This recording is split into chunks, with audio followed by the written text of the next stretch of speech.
I'm here for Quattro Minuti con Casanova. I'm on the Fondamente Nove in the Cannaregio district, and behind me there are two islands. In the farther distance is Murano, also known as the island where the glass is made. And a little bit closer here with the wall around it and the trees is this island of San Michele, and that's the cemetery island of Venice, where they bury their dead.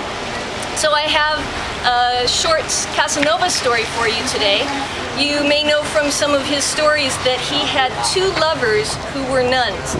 The first was Caterina Capretta, and she was just a teenager. So when her father found out that Casanova was interested, he immediately sent her to the convent here on Murano, the Santa Maria degli Angeli. So Caterina was there, Casanova could not see her, and he was heartbroken. But he would go sit in the church so she could see him through the little grill where the nuns were. Well, a different nun saw him. Her name was M.M. in his memoirs. We think she was Marina Morosini. And she liked Casanova's looks, sent him a letter, and really commenced the affair with him.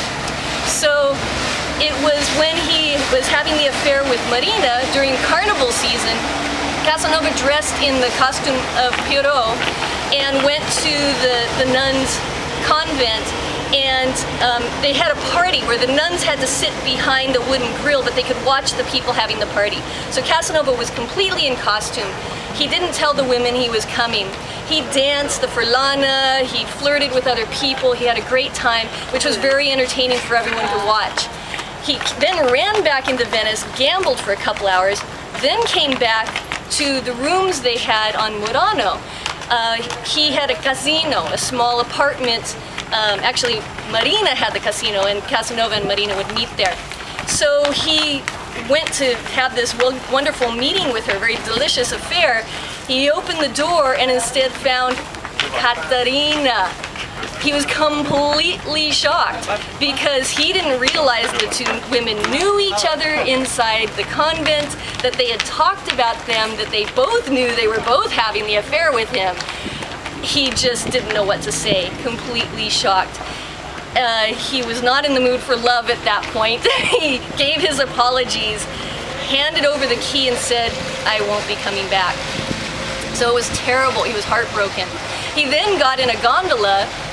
Actually, first he couldn't find a gondola. The traghetto was closed for the night, but he knocked on some doors. He was just wearing this light costume, and it started to storm, but he found some gondoliers who would take him back.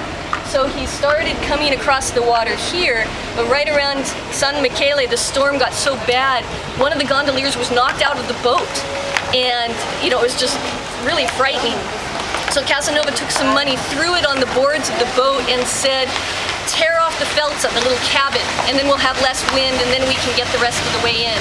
Which is what the gondoliers did, and they rowed like hardies, he said, right under this bridge right here, up this canal, and back to the Palazzo di Bragadin where Casanova was staying. He spent about 3 days in bed recuperating, and then eventually was able to make up with both women, and things were okay. So kind of a crazy story that happened right here on this waterway.